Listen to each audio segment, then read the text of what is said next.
All right, we are live here. Friday, weekly close, almost in like 1 hour, 1.5 hours. I think it's fine. We will go through commodities, gold and silver, oil, all that good stuff here. As always, follow me, Twitter, YouTube, subscribe, comment, all that good stuff. You know exactly what to do, guys. At least I hope. And yeah, let's dig right into it. I didn't think did we do the midweek for commodities? I don't think so. So it's been a week since we looked at it, and a lot of things has happened. But let's see where we are today. The weekly candle for silver is a decent one. I'm not celebrating anything, even though we're up roughly 3% today. To me, it doesn't mean anything at the moment. We did tag that long-term golden trend line down from down here, which was expected. We did make a little undercut, which is, I would say, a bit more satisfying to see, having that breakdown and snap right back up again. It's a short one, so I wouldn't put that much into it, to be honest. As long you can see here, this was a big breakdown. That one right there below 22.2, 2.3. That was a major breakdown. So as long as we're still below here, I'm very, very worried for silver in the short term at least.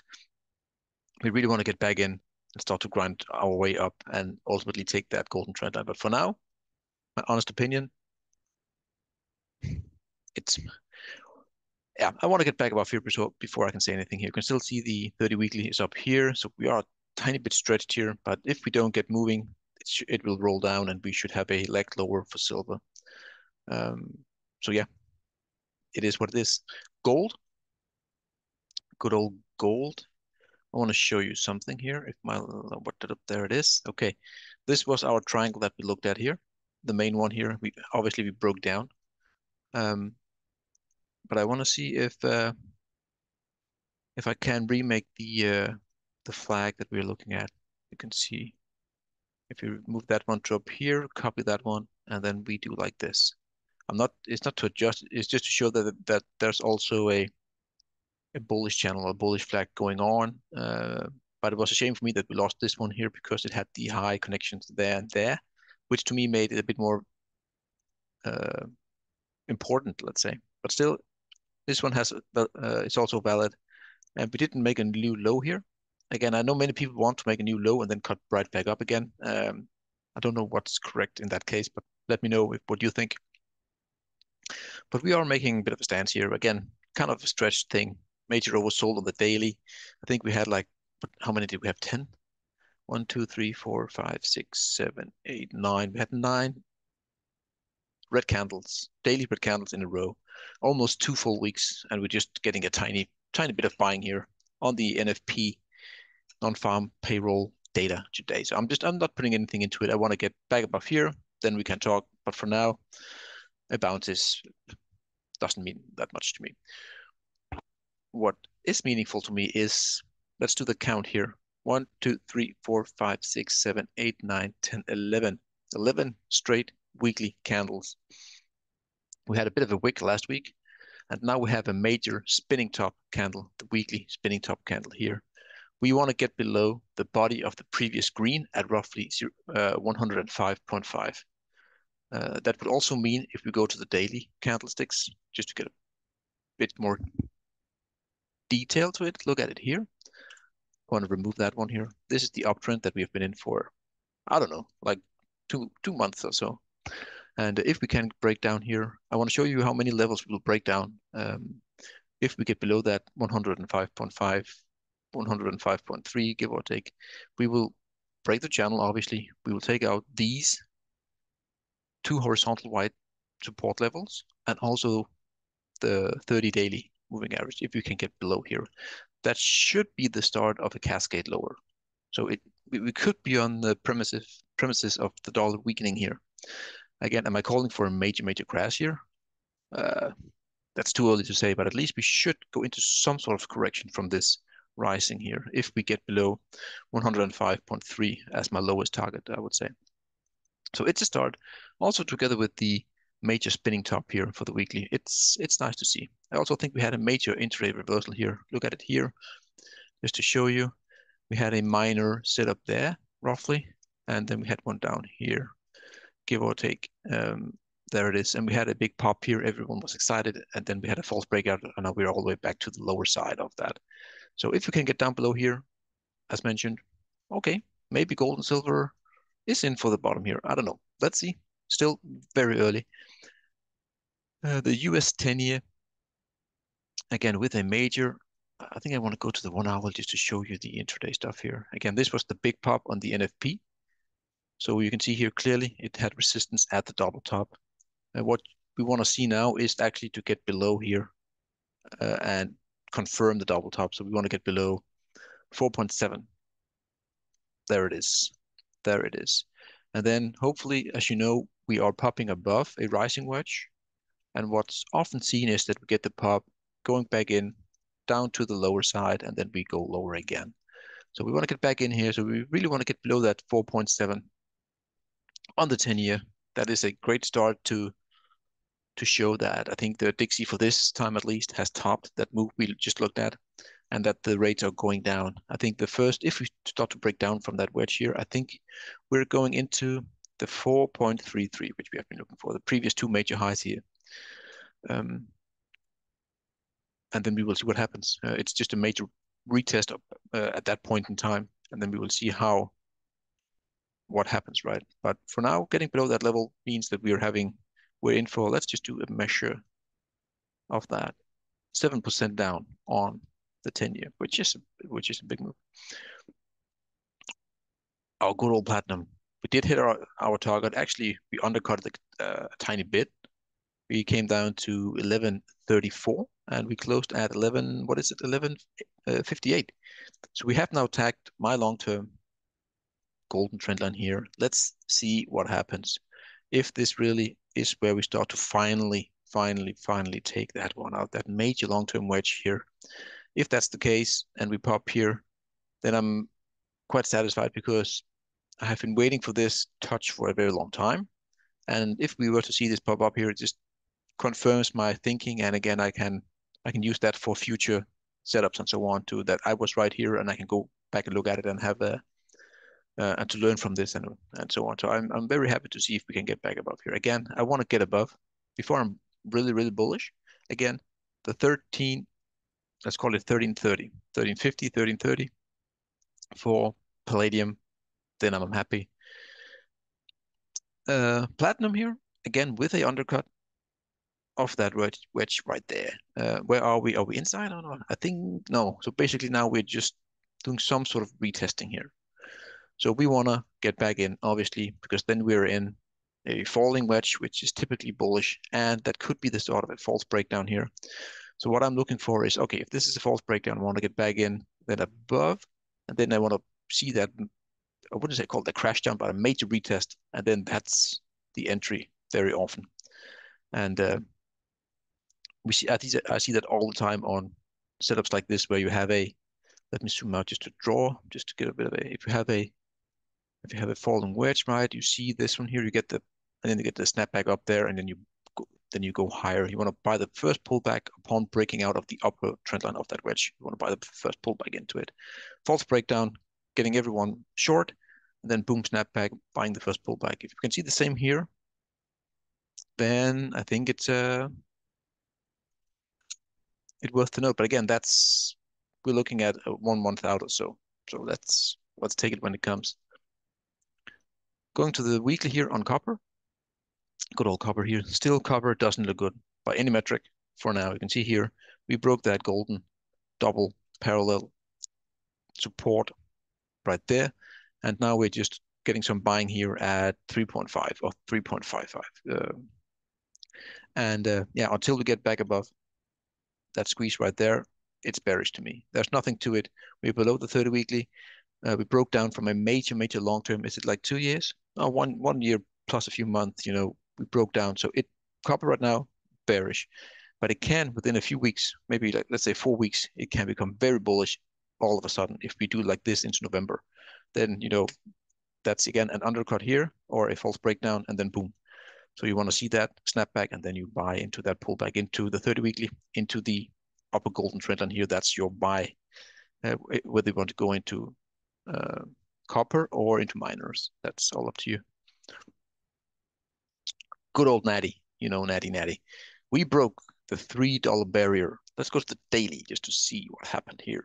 Beautiful, beautiful stuff. Again, we have been looking at this bad boy for a long time and actually looked at some stuff here. And again, I cannot say who, but he had a very good argument that this is not a bear flag. Again, I'm still I would not call it a bear flag. He's calling it something I cannot say because then you know the person.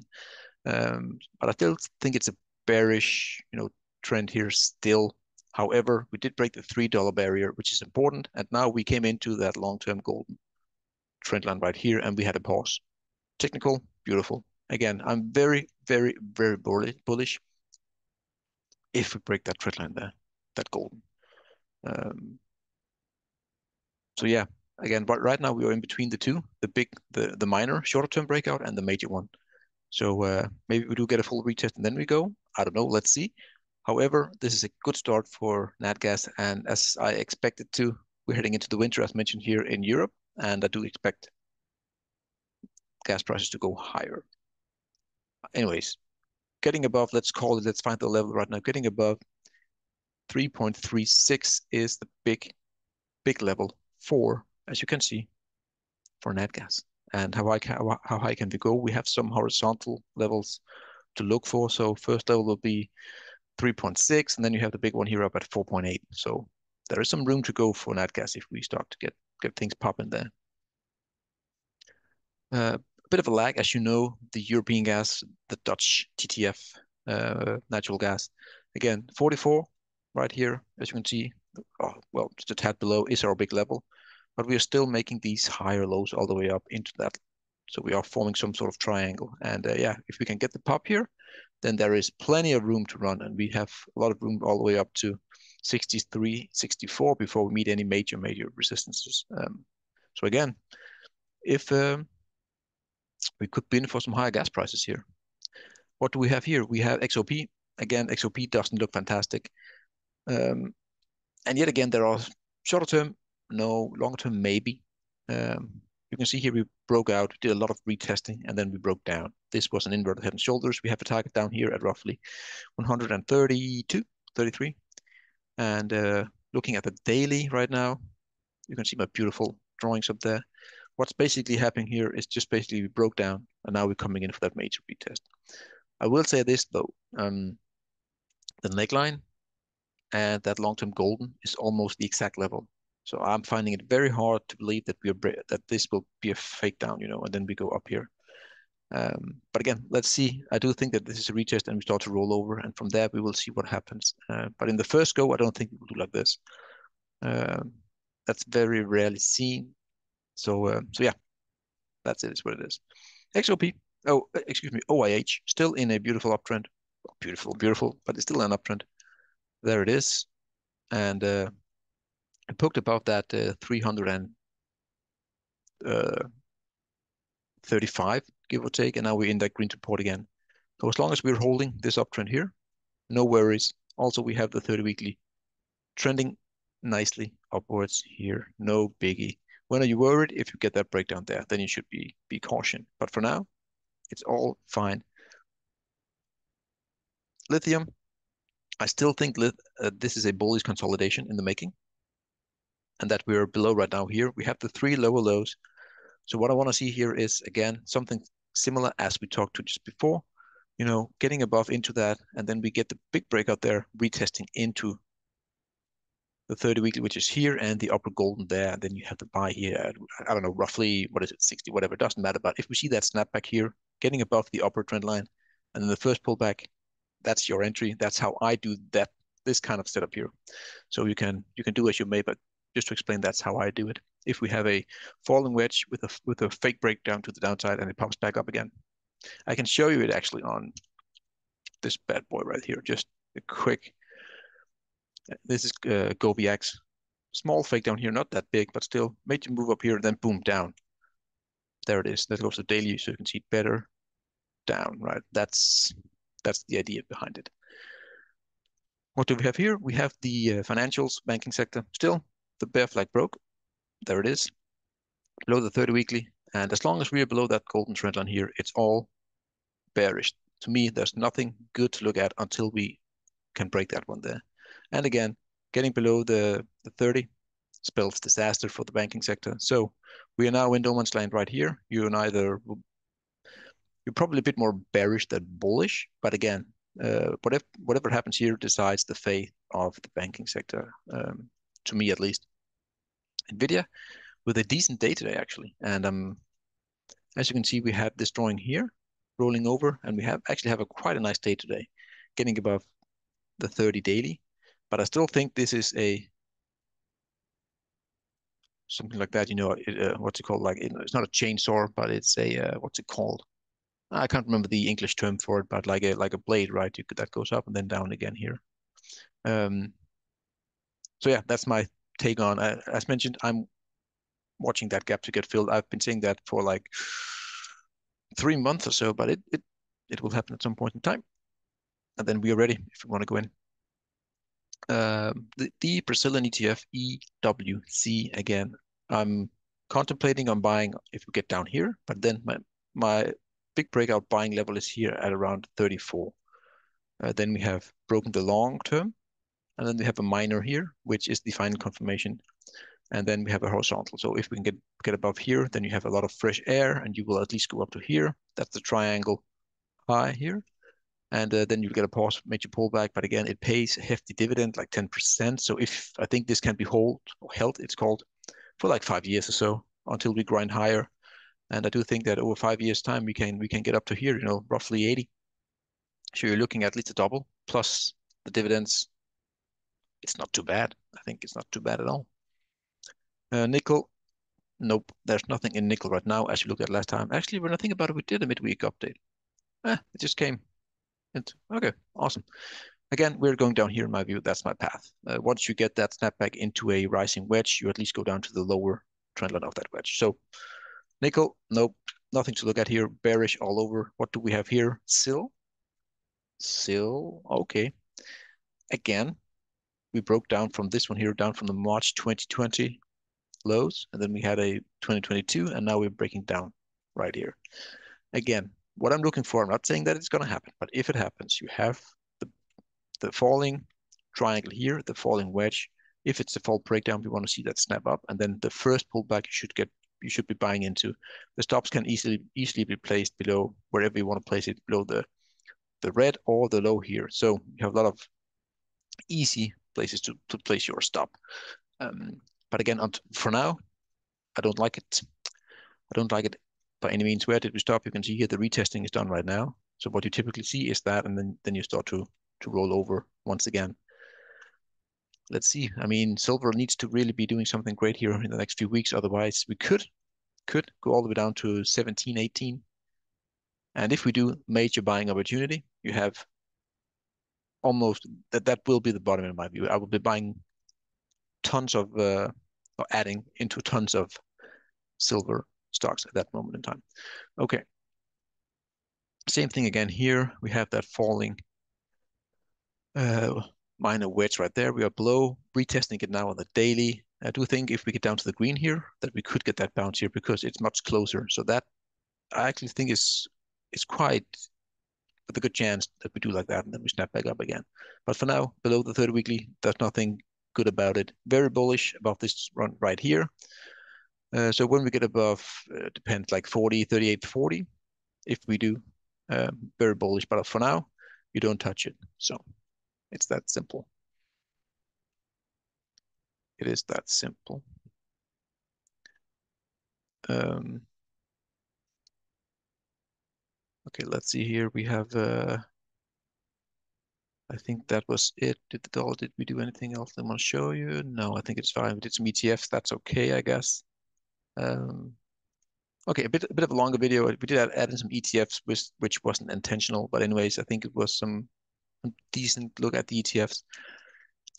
I think that's all I had for this today. Again, let's look at gold and silver just to show you kind of a decent day, but again, we are below so many resistances, technical levels, moving averages, and yeah, it has a lot of stuff to do before we can be bullish on silver, in my view.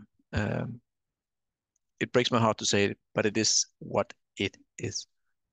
Have a great day, guys. See you in the next one. Cheers.